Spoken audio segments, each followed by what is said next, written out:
Video ਸੰਗੀਤ ਦੇਖ ਰਹੇ ਸਾਰੇ ਦਰਸ਼ਕਾਂ ਦਾ ਮੈਂ ਪ੍ਰਿਆ ਸਹਾਇ ਨਿੱਘਾ ਸਵਾਗਤ ਕਰਦੀ ਹੈਗੀ ਹਾਂ।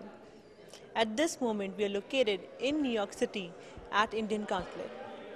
Indian Consulate ਦੇ ਵਿੱਚ ਅੱਜ ਹਿਸਟਰੀ ਦੇ ਵਿੱਚ ਪਹਿਲੀ ਵਾਰੀ ਡਾਕਟਰ ਭੀਮ ਰਾਓ ਅੰਬੇਡਕਰ ਬਾਬਾ ਸਾਹਿਬ ਦਾ ਜਨਮ ਦਿਨ ਸੈਲੀਬ੍ਰੇਟ ਕੀਤਾ ਜਾ ਰਿਹਾ ਹੈਗਾ।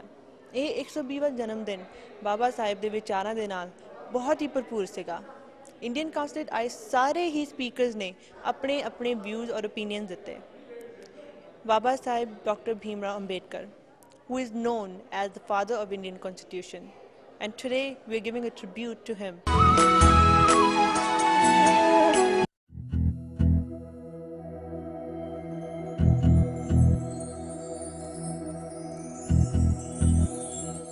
I feel highly privileged to welcome all of you to our consulate to celebrate the 120th birthday of Dr. B.R. Ambedkar, who was one of the jewels of India of all times, a true Bharat Ratna.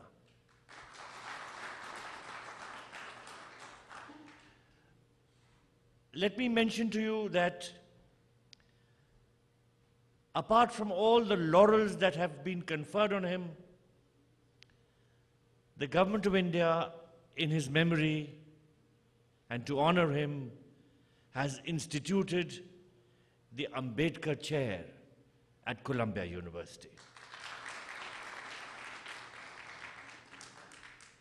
And I think this is a tribute to the connections between Dr. Ambedkar and Columbia, and of course, to the huge contribution which Columbia made towards grooming the intellect of this great Indian, Dr. B.R. Ambedkar. When we were approached a few weeks ago to organize the celebration of his 120th birthday, I had absolutely no hesitation in agreeing to the request, because I think that all of us must together honor the memory of this great Indian. Well, friends, as you know, Dr. Ambedkar is remembered as a freedom fighter, socio-political reformer, jurist, Buddhist activist, philosopher, anthropologist, and historian. But above all, he is remembered as a brilliant mind who excelled at everything that he applied himself to. Of course, everyone remembers him as someone who had the welfare of his fellow human beings at the core of his heart. Babasaheb had the unique capability of challenging established norms and practices and rejecting those which were not conducive to the growth of a healthy society. He was someone who had the courage to swim against the current. As I said before, he was indeed a jewel of India. I would like to reflect briefly on how his views on important issues such as democracy, society, politics, religion, and personal and moral conduct continue to hold relevance in today's world. Dr. Ambedkar was a man of action. He used to say, life should be great, not long. We are here with the backbone of Indian Consulate, Mr. Prabhudayal. Hello, Mr. Prabhudayal. Hello. How do you feel about today's event? Well, I was very honored and privileged to have hosted this event to celebrate the 120th birthday of Dr. Ambedkar. Of course, as you would have heard, all the speakers recounted in detail the contributions of Dr. Ambedkar to the building of modern India and to the upliftment of the downtrodden, the Dalits. I think this event will go a long way in creating awareness about Dr. Ambedkar and about the struggles he waged for the upliftment of a great section of Indian society. See, the youngsters of our community are the upcoming future. What would be your message for the youngsters?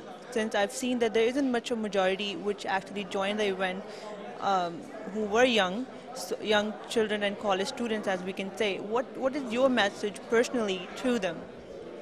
Well, we have to reach out to the youngsters. And I must tell you that from time to time we reach out to young people who are at universities and at colleges and make an effort to speak to them or to tell them about India, about the efforts which we are making to build a modern and cohesive society. And I think we have had some degree of success in that regard. So we'll continue these efforts. Sure. Thank you so much for your time. And it was Mr. Prabhu Dayal who actually is the backbone of Indian Council. And thank you so much for your time. Thank you, Priya.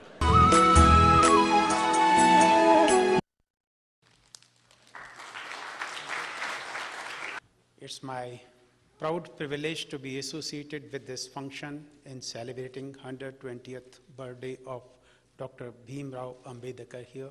I'm here in New York on a very short visit from India, and I think there could not have been a better time than this to come and interact with all of you on this happy occasion, because I am a student of law, a practitioner of law who has been associated with the Ministry of Law and Justice for more than 2.5 decades.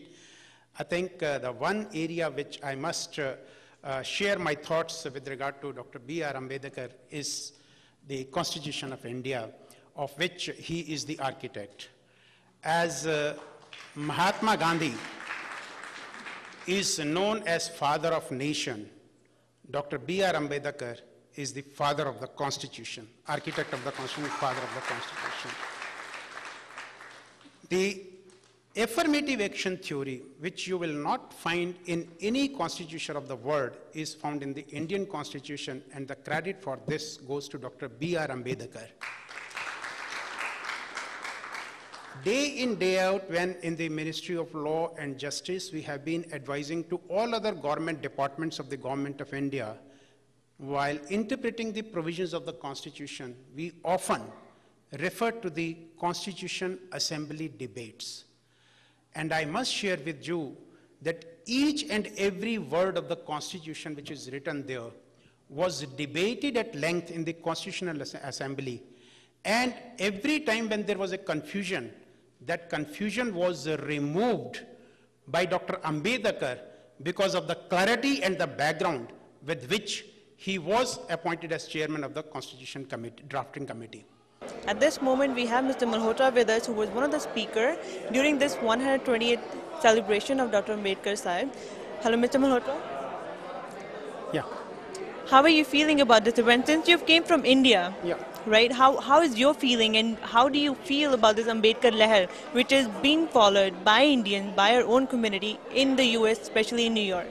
Well, I'm very happy to see this gathering here, more particularly keeping in view the fact that Dr. Ambedkar, who was the founder of the Constitution of India, and he laid down the theory of affirmative action in our Constitution, which is not found in most of the constitutions of the world. And this has given a very good platform to the have-nots to have their say in the working of the government, in the working of the country, and in the economic liftment of the country. See, since I've heard and personally that India is the highest most country in corruption. So do you think in this era and in this issue of corruption that the Indian Constitution is being followed? What would be your personal opinion about it? Well, the incidents of corruption are not unique to India. You will find incidents of corruption in other countries also. But fortunately, in our country, the system is so strong. See the recent incidents of corruption. All of those corruption incidents were noticed by the system itself, within the system itself. It's not that somebody from outside has pointed it out. The system is so strong that it has taken care of, and they are moving on the right direction. And even wherever there were lapses, movements like the movement taken by Anna Hazare is giving a good direction, and government is taking appropriate steps in that direction. Already a committee has been constituted. Hopefully the law will be there.